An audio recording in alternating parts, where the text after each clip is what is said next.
डर को अपनाना और तर्क का उपयोग न करना एक गहरा मनोवैज्ञानिक और सामाजिक चुनौती है। जैसे ही भय मन में प्रवेश करता है, वह तर्क संगत सोच में अवरोध पैदा करता है। यह एक आम घटना है जहां व्यक्ति विभिन्न भावनाओं से प्रभावित होकर तर्क की शक्ति को खो देता है।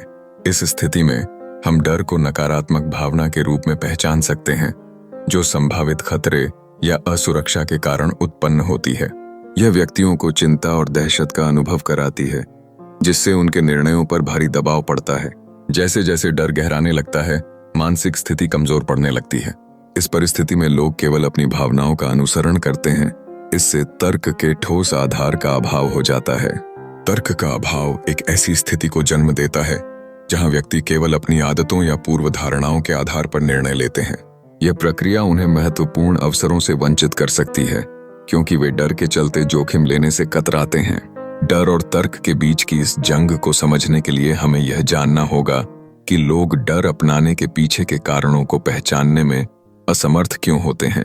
अक्सर यह डर झूठी मान्यताओं या पिछले अनुभवों से उत्पन्न होता है। कई लोग सोचते हैं, अगर मैं असफल हो गया तो क्या होगा, और इसी तरह की विचारधाराएं उन्हें विवेकपूर्ण निर्णय लेने के लिए बाधित करती हैं। जब हम सच्चाई के बजाय अनुमान और डर पर आधारित निर्णय लेते हैं, तो इससे तर्क की प्रक्रिया को नुकसान पहुंचता है। इस स्थिति से बाहर निकलने के लिए एक ठोस दृष्टिकोण की आवश्यकता होती है। हमें अपने डर का सामना करने और स्पष्टता प्राप्त करने की आवश्यकता है, ताकि हम स्वतंत्रता से सोच सकें। तर्क का सहारा लेना और अपनी भावनाओं पर नियंत्रण पाना हमें इस जंग में जीत दिला सकता है। सही दिशा में कदम बढ़ाने से ही हम किसी भी स्थिति को सकारात्मक रूप से संभालने में सक्षम हो सकते हैं। इसलिए डर को पहचानें, उससे न भागें और तर्क का उपयोग करें। यही एक सही निर्णय की ओर ले जाने वाली कुंजी है।